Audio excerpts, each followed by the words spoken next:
નમસ્કાર વિદ્યાર્થી મિત્રો, વાલી મિત્રો આપને પણ નમસ્કાર. હોમ લર્નિંગ કાર્યક્રમમાં આપનું સ્વાગત છે.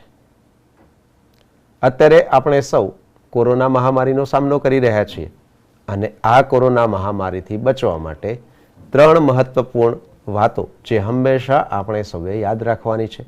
આમ તો હવે આ 3 વાતો તમને યાદ રહી ગઈ છે, તેમ છતાં વારંવાર એ વાત એટલા માટે કરીએ છીએ કે આપણે સૌ ભેગા મળી અને કોરોનાને હરાવી શકીએ. તો ફરીથી આ 3 વાતોને એકવાર યાદ કરી લઈએ. તો કોરોનાથી બચવા માટે સૌથી પહેલી વાત છે કે આપણે માસ્ક સરખી રીતે અને સાચી રીતે પહેરીશું. બીજી અગત્યની વાત છે કે વારંવાર આપણા હાથને આપણે ધોશું, એટલે કે એને ચોખ્ખા રાખીશું. અને ત્રીજી અગત્યની વાત કે હંમેશા જ્યારે પણ કોઈની પણ પાસે જઈએ તો 6 ફૂટનું અંતર આપણે જાળવવાનો પ્રયત્ન કરીશું. અને જ્યાં સુધી દવા નહીં ત્યાં સુધી ઢીલાશ નહીં, આ સૂત્ર હંમેશા આપણે ધ્યાનમાં લઈશું.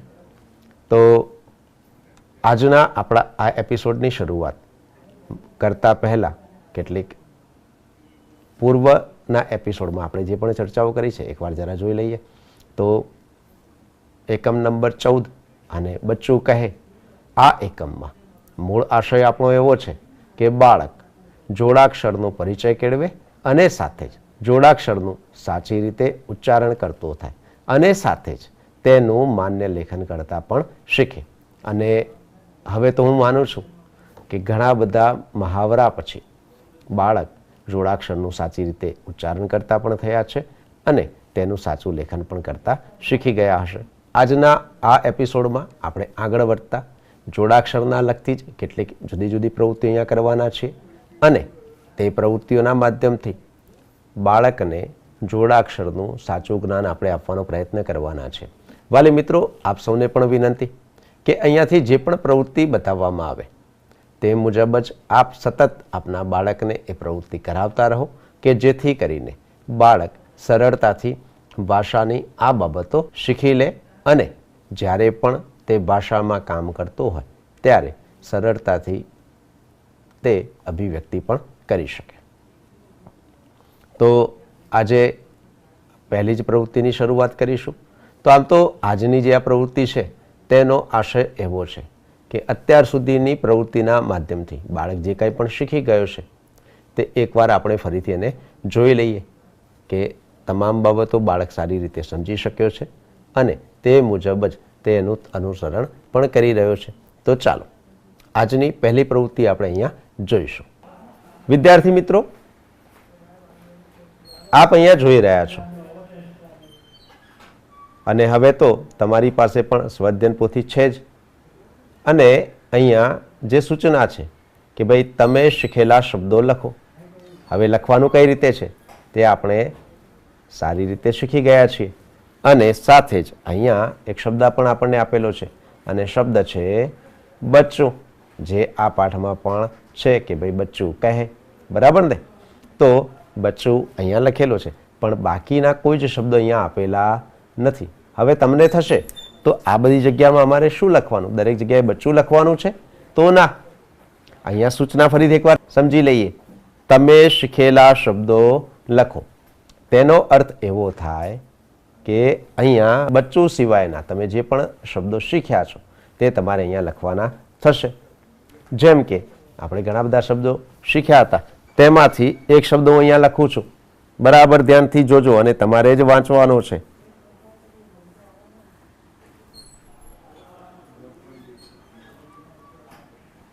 કયો શબ્દ લખ્યો છે આ? હા, આ લખ્યું છે સત્ય. તો હવે તમે સમજી ગયા છો કે અત્યાર સુધીમાં આપણે સ્વાધ્યાયન પોથીની પ્રવૃત્તિ દ્વારા અને તે સિવાયના પણ ઘણા બધા નવા શબ્દો શીખ્યા છીએ અને તે શીખેલા શબ્દો આપણે આ બાકીની ખાલી જગ્યામાં અહીંયા લખવાના છે. હવે તેના નીચે પણ એક નવા જ શબ્દો આપણને આપ્યા છે અને સૂચના પણ જોઈ લો કે જોડાક્ષરવાળા શબ્દો બોલો અને લખો. ઉદાહરણ તરીકે મચ્છર, તમે વાંચો જોઈએ તો અરે વાહ, સરસ. લશ્કર, પછી લખ્યું છે બખ્તર, પછી છે અત્તર, પછી સજ્જડ અને ફક્કડ. તમે અહીંયા વિદ્યાર્થી મિત્રો જોઈ રહ્યા છો કે મચ્છર, લશ્કર, બખ્તર, સજ્જડ અને ફક્કડ બંનેમાં તમને 2 અક્ષર દેખાય છે. એટલે કે અહીંયા ચ અને છ જોડાયેલા છે, અહીંયા શ અને ક જોડાયેલા છે, અહીંયા ખ અને ત જોડાયેલા છે, અહીંયા જ સાથે જ જોડાયેલો છે અને અહીંયા ક સાથે ક જોડાયેલો દેખાય છે. પણ શું અહીંયા તમને કશું જોડાયેલું દેખાય છે? તો હા, વિચારો જોઈએ.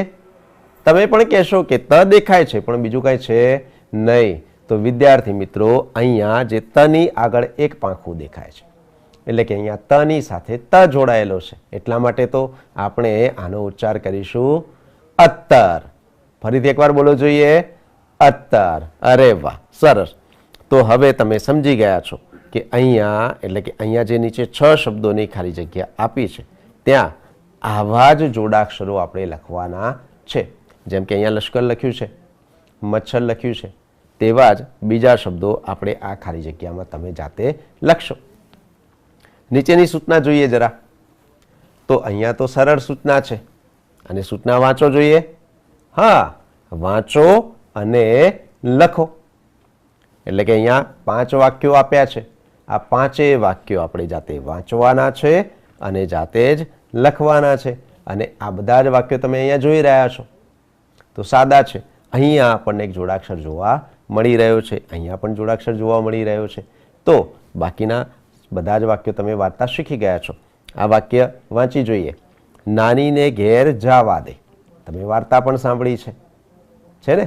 તો આ વાક્ય તમે અહીંયા લખશો અને કઈ રીતે લખશો તો એના માટે અહીંયા આપણને 2 લીટી આપેલી છે અને આ બંને લીટીની વચ્ચે સમાન રીતે આપણે આ વાક્ય અહીંયા લખીશું. તેની નીચેનું વાક્ય હું તમને વાંચી સંભળાવું છું. હું તને ખાઉં છે ને? તમે પણ આ વાર્તા તમારા મમ્મી પપ્પાને જરૂરથી કહેતા હશો, બરાબર?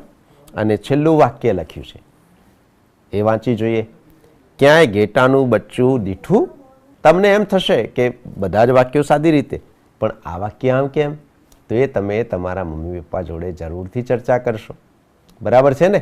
તો આટલી પ્રવૃત્તિ તમે આજે જરૂરથી પૂરી કરશો.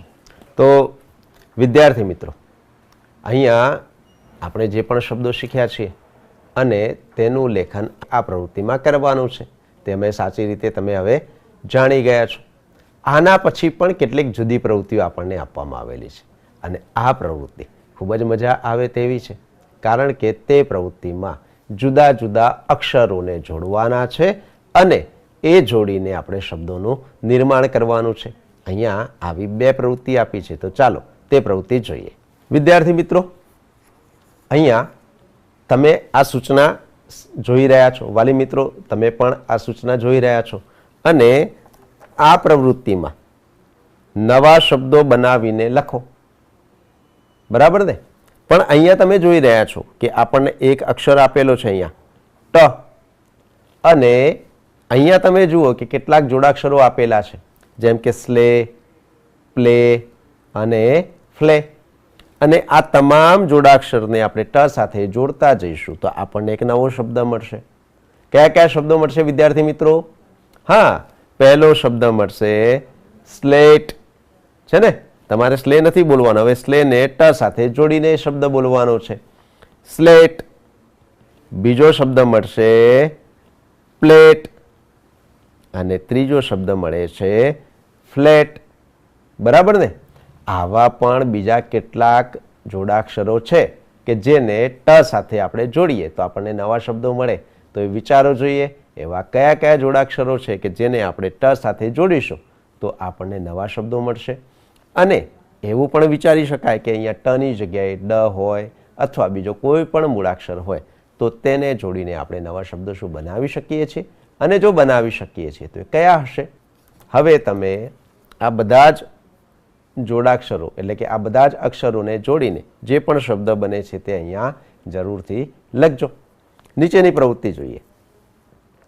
અહીંયાની પ્રવૃત્તિ તમને દેખાઈ રહી છે. જેમ અહીંયા સાદો વર્ણ છે અને અહીંયા જોડાક્ષર છે, અહીંયા તમે જોઈ રહ્યા છો કે વચ્ચે જોડાક્ષર આપ્યો છે અને આગળના ભાગમાં અલગ અલગ વર્ણો એટલે કે અક્ષરો આપેલા છે, જેમ કે વ, દા, શુ, અ, નાવી, અન, બરાબર ને? એટલે કે ન્ય આ એક જોડાક્ષર છે, ન ય સાથે જોડાયેલો છે અને ન કેવો છે? દંડવાળો છે. અરે વાહ, તમે તો આને ઓળખી ગયા છો. અને દંડ હટાવીને ય સાથે તેને જોડ્યો છે. અને હવે વ ને ન્ય સાથે જોડવાનો છે અને આપણને કયો શબ્દ મળશે? બોલો જોઈએ. હા, વન્ય.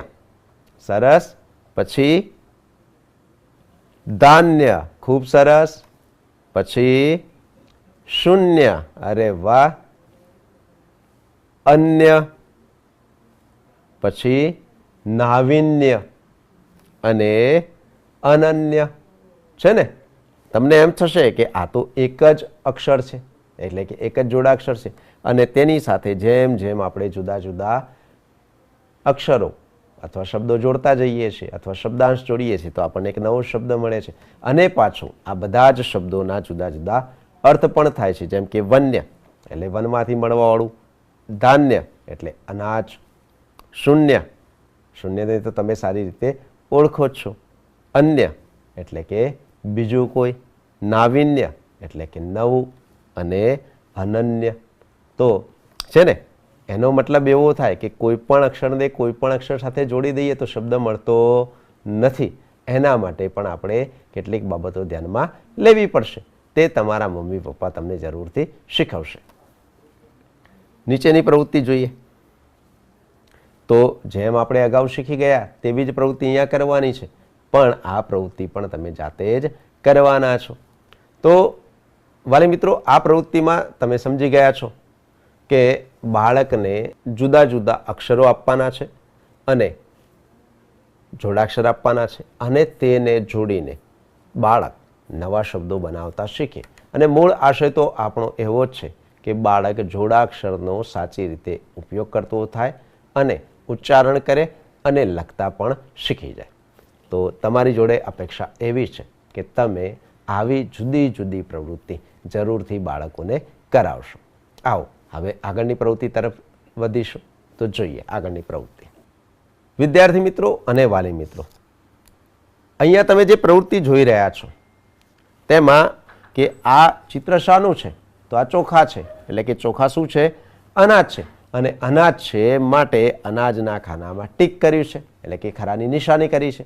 હવે બાળકે આ બીજા ચિત્રો જોવાના છે અને આ કઈ વસ્તુ છે તેને ઓળખવાની છે. શું તે કઠોળ છે? શું તે તેલેબિયા છે? અને જો કઠોળ હોય તો કઠોળના ખાનામાં ટીક કરવાનું છે, ખરાની નિશાની કરવાની છે.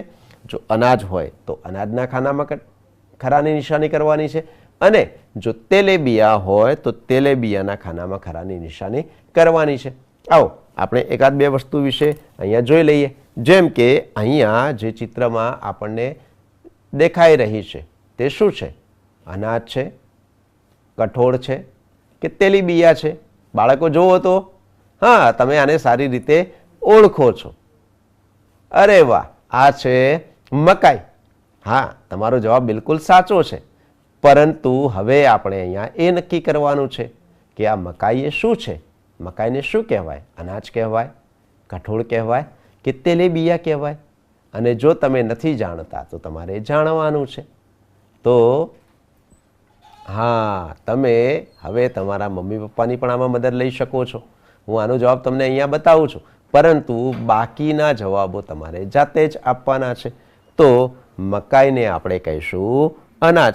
તેથી હું અહીંયા ટીક કરું છું, ખરાની નિશાની કરું છું. પરંતુ બાકીના ચિત્રોમાં અહીંયા તમે જોઈ રહ્યા છો કે આ ચિત્ર શાનું છે? હા, આ છે ઘઉં. એટલે ઘઉંની ઊંબી આપણે અહીંયા જોઈ રહ્યા છીએ. પરંતુ હવે નક્કી તમારે કરવાનું છે કે ઘઉંને શું કહીશું? અનાજ કહીશું, કઠોળ કહીશું કે તેલીબિયા કહીશું? બરાબર ને? અને આ હા, આ છે મગફળી. તમે ખાતા જશો આ બધું જ, બરાબર ને? સરસ. અને આ શું છે? આ શું છે? આ છે મગ. અને મગને શું કહેવાય? વિચારો જોઈએ.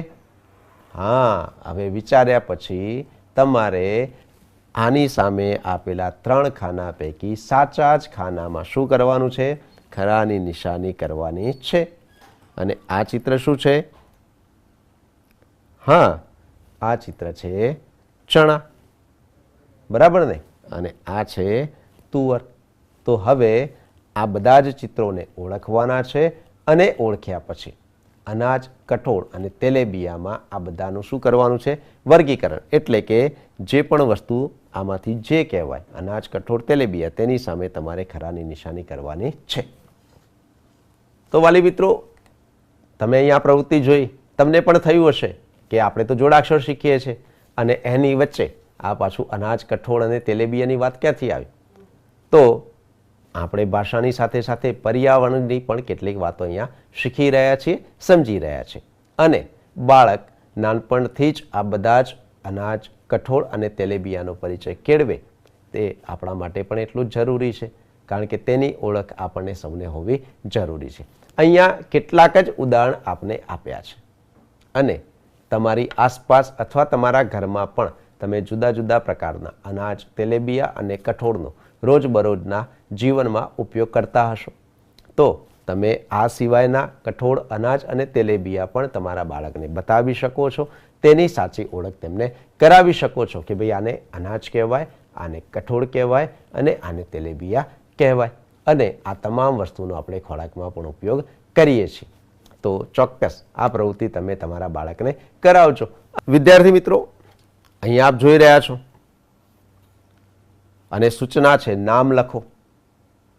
હવે હમણાં જ આપણે અનાજ, કઠોળ અને તેલેબિયાની વાત કરી, પરંતુ અહીંયા ચોથો એક શબ્દ છે અને તે છે શાકભાજી.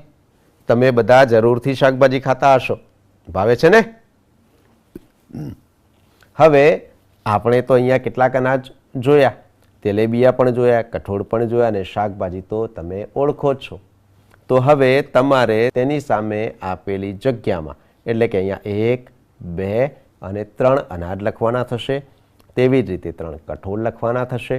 તેવી જ રીતે 3 શાકભાજી લખવાના થશે અને 3 તેલેબિયા લખવાના થશે. બરાબર છે ને? અને તમને આ 3 કરતાં પણ વધુ નામ આવડે છે તો તમે તમારી નોટબુકમાં જરૂરથી લખી શકો છો. અને વધારે યાદી બનાવવા માટે તમે તમારા મમ્મી પપ્પાની જરૂરથી સહાય લઈ શકો છો. આગળની પ્રવૃત્તિ જોઈએ. તો અહીંયા આપણા માટે કેટલીક સરસ બાબતો છે અને તે બાબતો કેવી છે, સારી છે કે ખરાબ છે, એટલે કે સૂચના વાંચી લઈએ.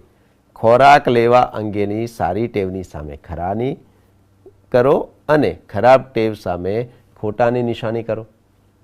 ખોરાક લેવા અંગેની સારી ટેવની સામે ખરાની નિશાની કરો અને ખરાબ ટેવ સામે ખોટાની એટલે કે ચોકડીની નિશાની કરો. હવે તમે પણ આ બધી સૂચનાઓનું પાલન કરતા જ હશો, બરાબર ને? ચાલો જોઈ લઈએ કે તમે આવું કરો છો કે નથી કરતા, અને જો નથી કરતા તો તમારે પણ આવું કરવું જોઈએ અથવા ના કરવું જોઈએ. પહેલું જ વિધાન છે કે સાબુથી હાથ ધોઈને જમવું જોઈએ. ચલો તો આને સારી બાબત કહેવાય કે ખરાબ કહેવાય? કેવી ટેવ છે? કેટલા બાળકો હાથ ધોઈને જમવા બેસે છે? સાચું ને? હા, તો આજથી આપણે સંકલ્પ કરીએ કે આ સાચી અને સારી બાબત છે. તો હવેથી તમામ બાળકો એટલે કે તમામ વિદ્યાર્થી મિત્રો ચોક્કસ જમતા પહેલાં સાબુથી હાથ ધોઈને જ જમશે. તો યાદ રાખજો કે હવે આપણે જમતા પહેલાં ચોક્કસ સાબુથી હાથ ધોઈશું. આ સારી ટેવ છે. બીજું વિધાન વાંચો જોઈએ. તમે પણ વાંચો, હું પણ તમને અહીંયાથી વાંચી સંભળાવું છું. ઝડપથી જમવું જોઈએ. બોલો, રમવા માટે બહાર જવાનું છે, મિત્રો બૂમો પાડે છે, તો શું કરવું જોઈએ? ઝડપથી જમવું જોઈએ. કેવી ટેવ કહેવાય? સારી કહેવાય? ના, આ ટેવ કેવી છે? ખરાબ છે.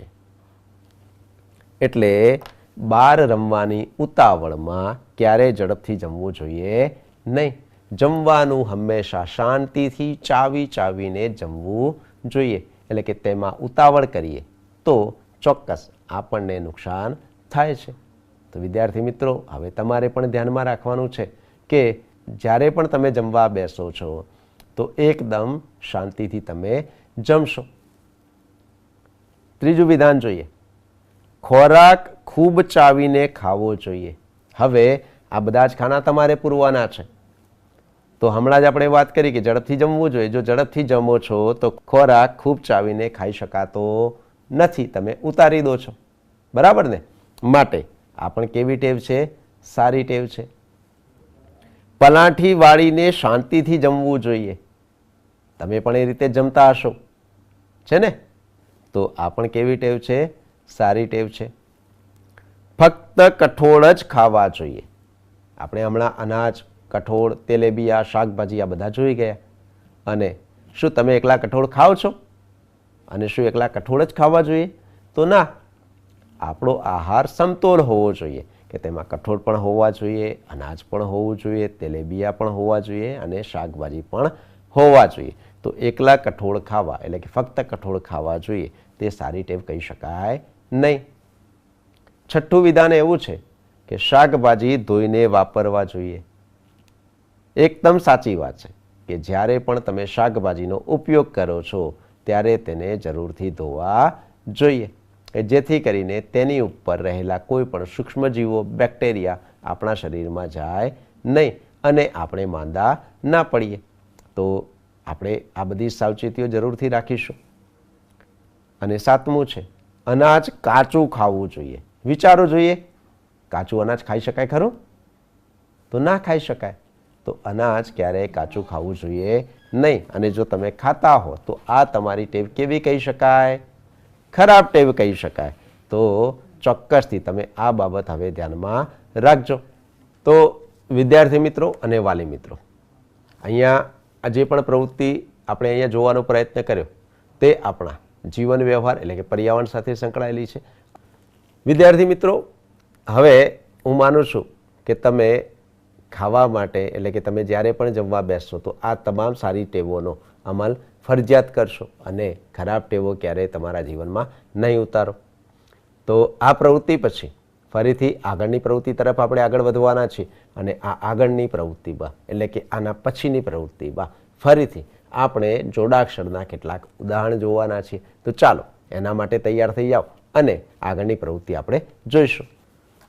વિદ્યાર્થી મિત્રો અને વાલી મિત્રો, આપ અહીંયા જોઈ રહ્યા છો કે કેટલાક એવા શબ્દો આપ્યા છે કે જેનું ઉચ્ચારણ આપણા માટે ખૂબ જ અગત્યનું છે અને મૂળ તો આ જોડાક્ષરો છે. એટલે બાળક અહીંયા જોઈને લખે, પણ જોઈને લખતી વખતે તેને હંમેશા આ શબ્દોનું ઉચ્ચારણ કરવું જોઈએ. ફક્ત લખી દેવાથી આ શબ્દો આવડવાના નથી. આ વાત એટલા માટે કરી રહ્યો છું કે કોઈ પણ શબ્દ અહીંયા લખતા પહેલાં બાળક વાંચે તે અપેક્ષિત છે અને તમે આનું જરૂરથી ધ્યાન રાખશો. બરાબર?